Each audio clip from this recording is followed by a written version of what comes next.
primero, un poco la idea inicial un poco es, bueno, definir un poquito qué son las ciencias sociales computacionales, y ahí, de alguna manera, digamos, nos podemos llevar una decepción, porque efectivamente no parece haber una definición clara, consensuada y única, digamos, al respecto. Y si ustedes googlean ciencias sociales computacionales o computational social science o términos parecidos, con lo que se van a encontrar son probablemente con muchas definiciones por extensión, en el sentido de decir las ciencias sociales computacionales hacen esto, tienen esto, utilizan estos métodos, usan estos datos, etcétera, etcétera, etcétera. Entonces nosotros vamos a escapar todavía a esa necesidad de definirla en función de ir sumándole atributos, pero sí vamos a tratar de poner un caso de aplicación que para nosotros nos parece que es un muy buen ejemplo digamos, de aplicación de este tipo de enfoque, o esta especie de disciplina o de campo disciplinar medio híbrido.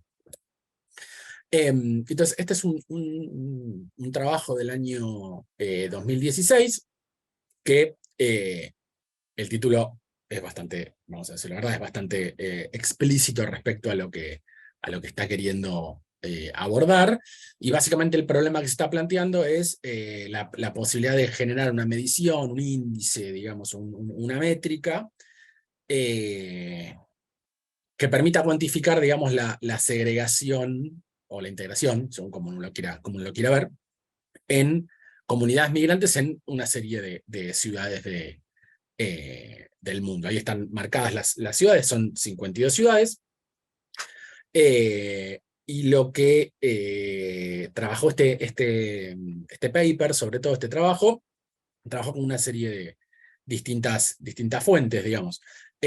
Por un lado trabajó digamos, la fuente de datos fundamental fueron datos de Twitter, y lo que trataron de hacer fue seleccionar, digamos, o filtrar o consultar, digamos, quedarse con todos los tweets de los usuarios que residen en estas 52 ciudades, para lo cual tuvieron que hacer toda una serie de procesamientos, digamos, y de tomar toda una serie de decisiones metodológicas que tiene que ver sobre todo con buscar o con detectar lo que se llaman los lugares de residencia habituales.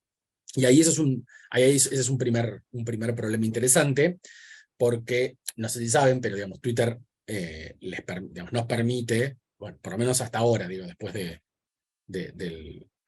la compra de Elon Musk, veremos qué ocurre con esto, pero por lo menos hasta la fecha, Twitter nos permite consultar, digamos, hacer consultas a la base de datos y traer toda una serie de tweets. Y ahí entonces uno puede buscar por palabras clave, por hashtag o cosas por el estilo. Obviamente lo que uno accede es a una muestra de esos tweets, digamos, de los tweets que se emiten en cada momento. Muestra que no tenemos muy claro cómo es que la confecciona Twitter, pero en principio decir, accedemos aproximadamente el 10% de los tweets que se producen en cada momento, y de ese 10%, menos del 1% de los tweets tienen habilitada la opción de geocodificación. O sea, no sé si ustedes son usuarios de Twitter, pero les pregunta si quieren, cuando ustedes usan la aplicación, les pregunta si quieren compartir su ubicación. Bueno, menos del 1% de ese 10%, digamos, dice que sí. Entonces, cada uno de esos de los tweets de los usuarios que habilitaron esa opción está, digamos, georreferenciado, ¿no? O sea, tiene una marca de latitud y longitud. Entonces, ese fue el universo con el que trabajaron estos autores. Con lo cual, como se imaginarán, no es tan fácil, o sea, uno se va moviendo y emite tweets de distintos lugares. Por ende, cada tweet de cada usuario está en distintas zonas. Bueno, tomando una serie de decisiones para inferir, detectar o tratar de inferir cuál es el lugar de residencia habitual. Entonces, a partir de ahí, se quedaron con todos los tweets cuyos usuarios tenían residencia habitual en alguna de estas 52 ciudades. A continuación, viene la segunda decisión metodológica importante. Trabajaron bajo el supuesto de que uno podría acceder o aproximarse a estas comunidades de inmigrantes en cada una de estas ciudades en función de mirar cuál es el lenguaje en el que se emiten los tweets. Digamos, entonces, bueno, a partir de ahí toda una serie de cuestiones, ¿no? Por ejemplo, ¿qué quiere decir? Si estamos en Buenos Aires, el idioma oficial de Buenos Aires es castellano, ok, uno podría buscar tweets en otros idiomas que no sean castellano, ¿sí? Entonces, esos serían potenciales migrantes. Después yo no me voy a meter en ese detalle, digamos, pero hay toda una serie de decisiones respecto a qué lenguajes tomar y demás. Entonces, inglés, por ejemplo, es un idioma que no se toma, etc. Y entonces, a partir de mirar en cada zona, digamos, cuántos tweets de un lenguaje, en cada zona, quiere decir en cada ciudad, ¿no? Cuántos tweets son producidos en un lenguaje que no se corresponde con ese lenguaje, llamémosle oficial, por decirlo de alguna manera. A partir de ahí calculan toda una serie de índices de segregación. El supuesto es que cuantos más tweets hay en esos otros idiomas, bueno, más probable es que en esas zonas haya cierto grado de segregación de esas comunidades. Bien.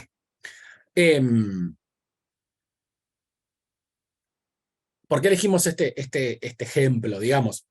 En parte porque aborda, digamos, lo que nosotros consideramos que son como tres de las características importantes sí, constitutivas, diría yo, de las ciencias sociales computacionales.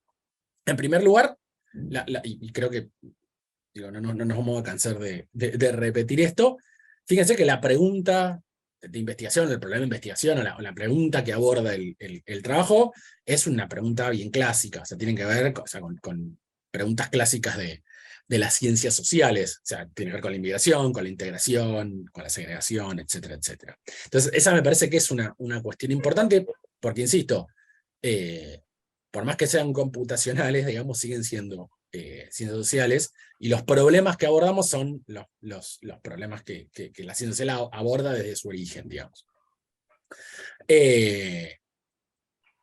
La segunda... Perdón, ¿había abrido el micrófono? Ok, no. La segunda característica tiene que ver con el uso intensivo de algoritmos, cálculos, métodos de predicción, que en este ejemplo tuvieron que ver sobre todo con la posibilidad de detectar las zonas de residencia habitual, la posibilidad de hacer detección de lenguaje, la posibilidad de calcular esas métricas, digamos, de segregación o integración. Y por último, la tercera, digamos, característica importante de las ciencias sociales computacionales tiene que ver con esta idea de combinación de datos. En general vamos a trabajar siempre las ciencias sociales computacionales van a trabajar con datos, con fuentes múltiples de datos. Múltiples en el sentido de los orígenes. En este paper trabajaron con datos de Twitter, pero trabajaron con cartografías oficiales, utilizaron, o sea, para definir las zonas y las áreas de influencia de las ciudades. Trabajaron con estadística poblacional, bueno, para hacer una serie de ajustes a esos índices que se calcularon.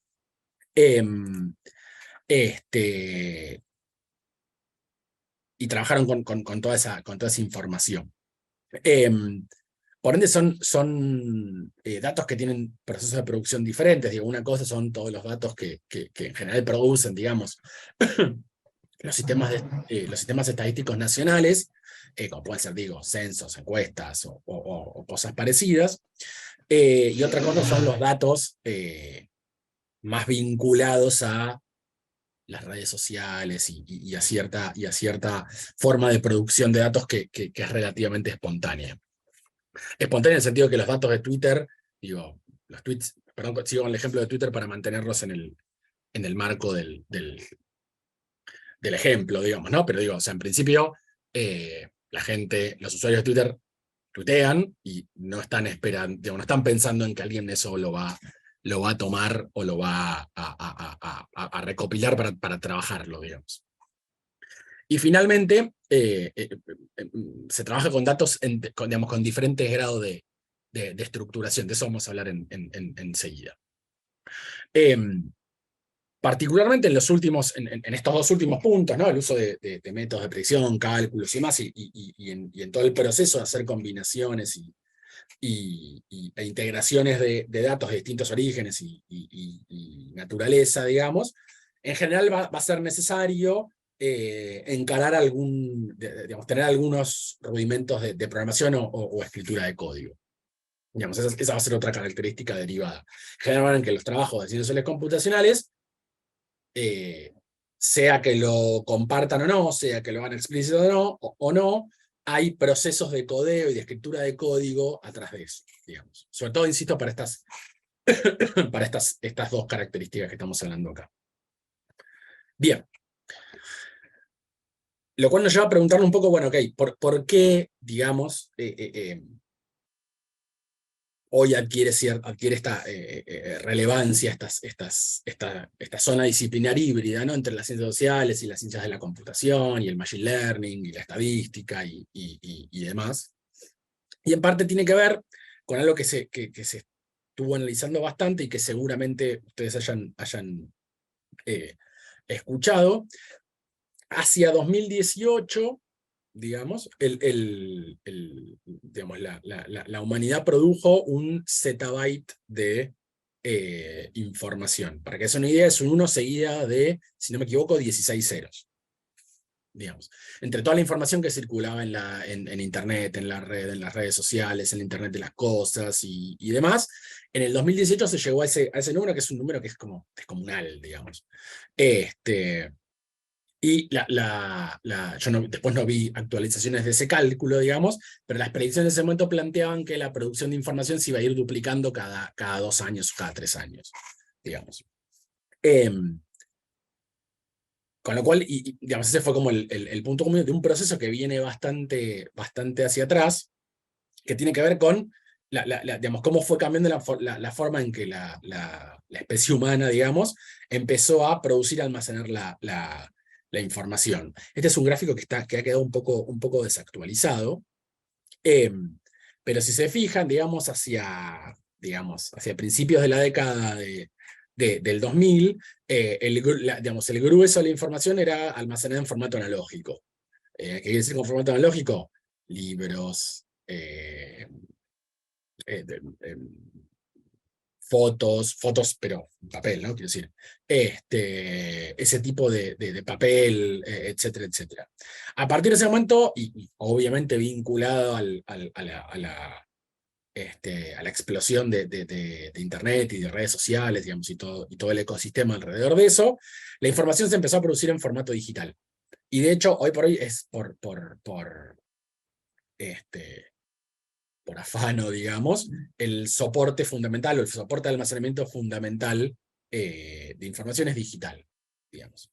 Y todo esto a su vez va acompañado, que es el gráfico que tienen a la derecha, con un incremento del poder computacional, porque difícilmente nos serviría de mucho haber triplicado, cuatruplicado, decuplicado la cantidad de información que tenemos, si no podemos hacer nada con ella, digamos, ¿no?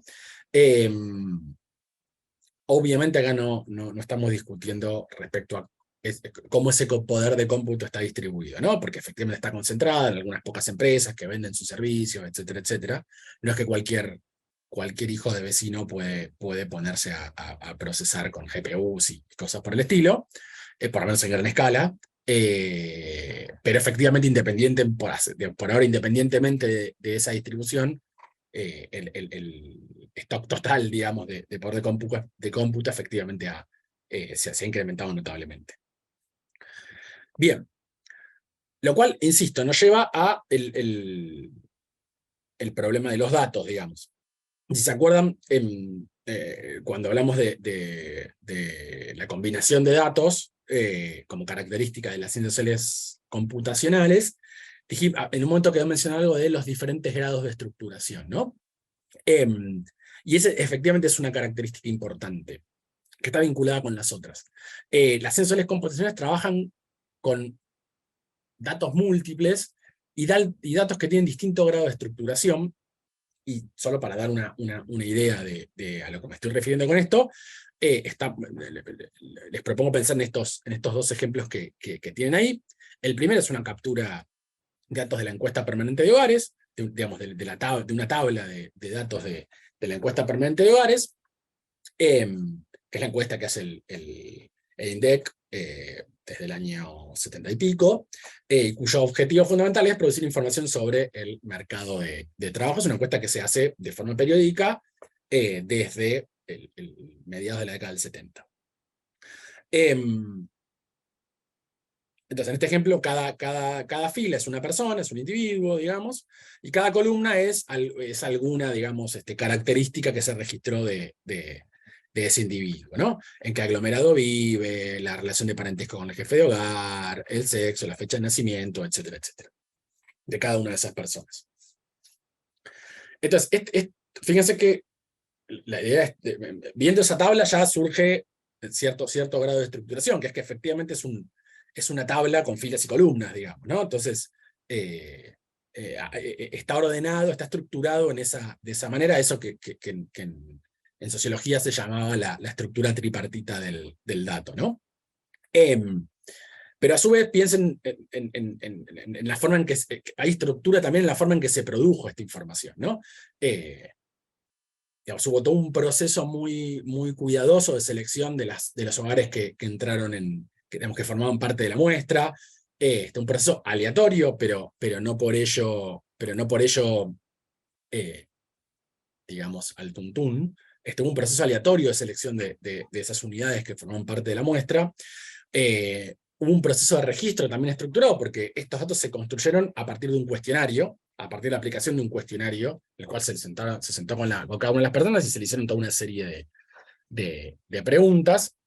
Y además una estructura muy, muy, muy grande en estructura logística, quiero decir, muy, muy grande atrás. Es decir, se capacitaron encuestadores.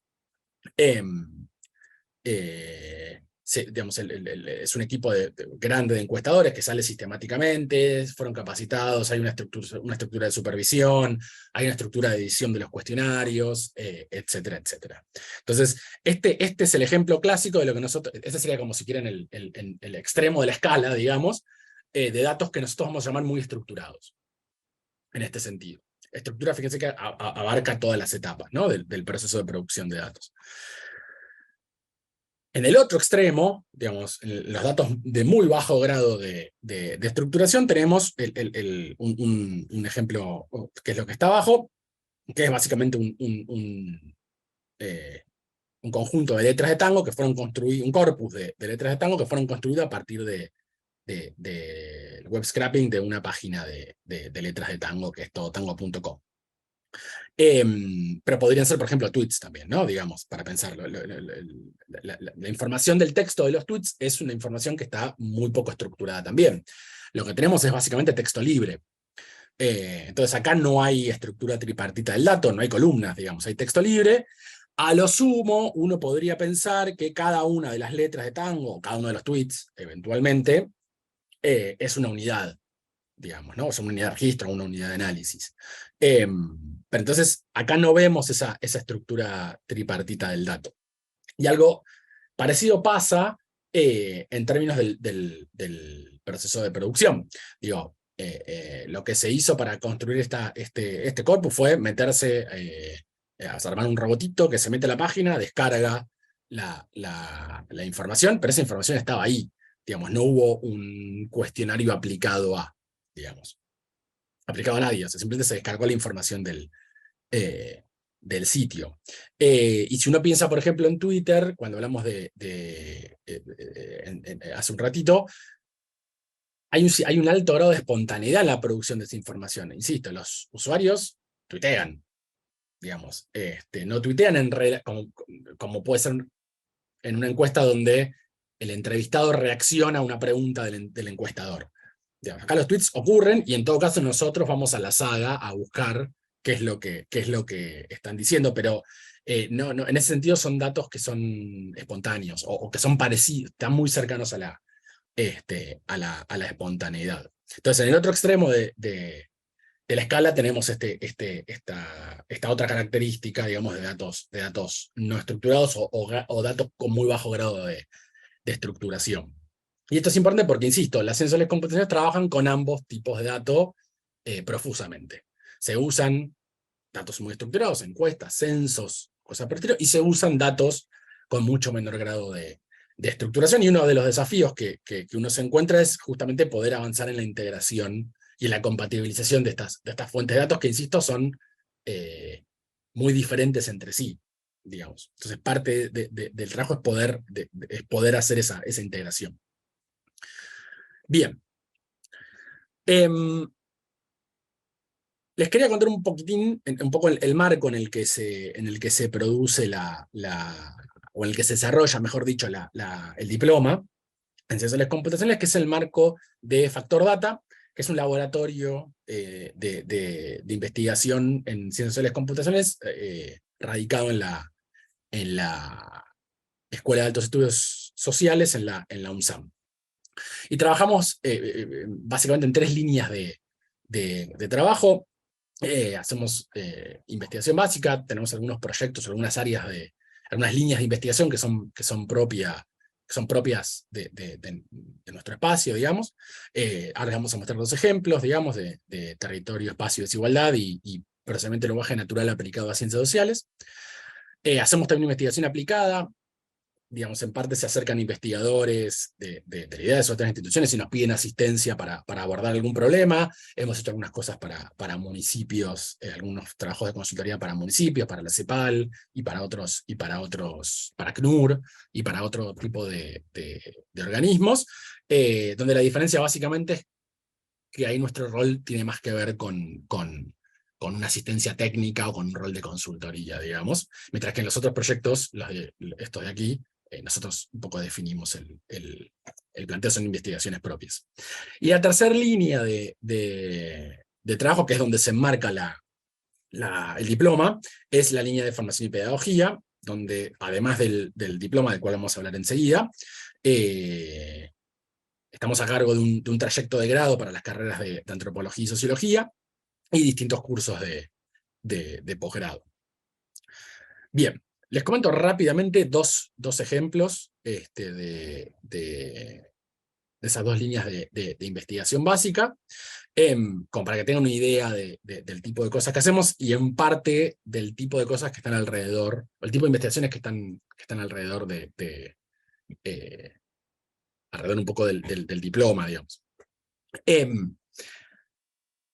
Este fue un trabajo que básicamente se propuso de alguna manera hacer una primera aproximación, digamos, a los discursos que circulaban alrededor del COVID, del COVID-19, y para eso lo que hicimos fue, trabajamos con los comentarios a noticias vinculadas al coronavirus, el COVID-19. Entonces, acá hay un ejemplo, digamos, esta es la noticia, digamos, que creo que esto es de La Nación, y lo que nos interesaba a nosotros era básicamente los comentarios, es decir, en principio no el texto de la noticia. Entonces, lo que hicimos fue básicamente armar también una serie de robotitos que se metían a las páginas de cada uno de estos diarios y descargaban los comentarios de lectores a cada noticia. Entonces terminamos con un montón de datos, y para eso aplicamos una técnica que se llama modelado de tópicos, o topic modeling, para detectar cuáles son los temas alrededor del COVID-19. Detectamos básicamente 10 temas, que varían entre discusiones sobre los casos y testeos a nivel regional, insultos entre comentaristas, había toda una serie tweets, no, perdón, de comentarios que en algún punto abordaban o mejor dicho, abordaban, tocaban el tema de la grieta y demás. Y entonces lo que hicimos después es a partir de ese análisis de tópicos, bueno, ver cuáles son los tópicos más importantes a lo largo del tiempo, en total, y en cada uno de los medios o de los diarios. Bien, por si les interesa, ahí hay un preprint, y en breve va a salir publicado un artículo con los resultados de esta investigación. Bien. Y por último, como ejemplo de la segunda línea de trabajo, armamos un mapa de accesibilidad a servicios básicos. Ahí tiene el link al mapa propiamente dicho, es una aplicación interactiva. Y básicamente lo que hace ese mapa es, a partir de distintos listados de servicios georreferenciados, almacenes, kioscos y supermercados, es decir, los puntos donde están almacenes, servicios y supermercados en cada uno de los grandes aglomerados urbanos de Argentina, hospitales, escuelas públicas, distintos centros de salud y algunos otros servicios, ubicaciones, digamos, de locales que proveen esos servicios. Calculamos el tiempo de acceso, o sea, el tiempo de distancia a cada uno de esos digamos, al local más cercano. Entonces, por ejemplo, si ustedes se fijan, en Gran La Plata, lo que pueden ver es, en verde están las zonas con mejor accesibilidad, y hacia el azul las zonas con peor accesibilidad. Entonces, si ustedes chusmean el mapa, van a poder encontrar este tipo de información, insisto, para los grandes aglomerados urbanos. Bien. Ok. Hasta aquí, qué son las ciencias sociales computacionales y un poco quiénes somos nosotros, digamos, o qué hacemos. La idea ahora sí es charlar un poquito de la diplomatura, o del diploma, mejor dicho, y un poco la idea, o el objetivo general del diploma es poder abordar las distintas etapas de un proyecto, digamos, de un proyecto de ciencias sociales computacionales y humanidades digitales. Entonces, está estructurada en 5 módulos, con algunas diferencias, pero digamos, en líneas generales, cada módulo son 6 clases, de 3 horas cada uno. Era una diferencia, el módulo 1 es de 7 y el módulo 2 es de 5, pero digamos, en promedio son siempre 6 clases, de 3 horas cada uno, donde el primer módulo tiene que ver con una introducción a la ciencia de datos, y básicamente lo que van a hacer en ese primer módulo es aprender a usar, digamos, por un lado, aprender a usar R en primera cuestión, o sea, toda la diplomatura va a estar estructurada en función del lenguaje R. Y van a avanzar sobre todo en etapas de procesamiento y preprocesamiento. Van a aprender a importar datos, van a aprender a trabajar con fechas, van a aprender a trabajar con strings, van a aprender a crear variables, a filtrar columnas, a filtrar filas y a hacer un montón de operaciones que de alguna manera van a ser como van a aprender a joinear tablas y a vincular tablas distintas, y de alguna manera eso se corresponde con digamos, todo el laburo previo que uno tiene que hacer antes de hacer la parte interesante, que es modelar y visualizar. Bien. El módulo 2 está vinculado, o sea, básicamente aborda la cuestión de visualización de datos. También vamos a trabajar, insisto, en R, y van a aprender algunos fundamentos centrales en la producción de datos. Vamos a trabajar con el ggplot, que es como el paquete, la librería o el paquete básico para hacer visualizaciones en R, pero van a ver también algunas cuestiones conceptuales vinculadas a color, forma y demás, digamos. El módulo 3, digamos, los primeros 2 módulos de alguna manera son muy código intensivos, digamos, o sea, van a escribir mucho código, y les diría que el centro de la cuestión es aprender a escribir código. A partir del módulo 3, la cosa se hace un poco más conceptual, digamos, o un poco más abstracta, por decirlo de alguna manera, porque ya empezamos con la cuestión del modelado de datos o con el problema del modelado de datos. Entonces, el módulo 3, lo que van a trabajar básicamente son las dos técnicas básicas de modelo de datos, que son regresión lineal y regresión logística. Y vamos a hacer una introducción a un poco ciertos aspectos de la metodología de Machine Learning. Vamos a hablar de Train Test Split, validación cruzada, Bootstrap y algunas otras técnicas. El módulo siguiente, el módulo 4, ya entramos de lleno en los fundamentos de Machine Learning. Vamos a seguir trabajando con modelos, con algoritmos de modelado. Y vamos a trabajar básicamente tres aspectos importantes, o tres técnicas importantes. Árboles de decisión y ensambles de modelos, que son de alguna manera formas de juntar un montón de modelos, un montón de árboles juntos, digamos, y trabajar en esa dirección. Vamos a trabajar con un conjunto de técnicas que se llaman Random Forest y Bagging, y otro conjunto de técnicas que se llaman Boosting, que hay distintas variantes, y vamos a ver algunas de esas variantes. Y el último módulo, que es el módulo 1, lo podría pensar un poquito más temático. Lo que vamos a trabajar básicamente es procesamiento de lenguaje natural y minería de texto. Y vamos a hacer una introducción a web scraping. Vamos a ver algunos ejemplos de cómo scrapear algunos sitios web estáticos. Bien. Ok. En general, esto lo vamos a charlar cuando arranquemos, pero en general la evaluación del diploma consta de 2 trabajos prácticos, una entrega, digamos, un primer trabajo práctico las consignas se entregan al finalizar el módulo 2, y que es integrador de los primeros 2 módulos, y un trabajo práctico 2, que es integrador de los últimos 3 módulos, y cuyas consignas se entregan al finalizar la cursada. Y en general hay aproximadamente un mes de tiempo de entrega para cada uno. Esa es más o menos el método de evaluación del diploma. Bien. La anteúltima cuestión que les quería comentar un poco es el equipo docente, que como verán es netamente de gente vinculada a ciencias sociales.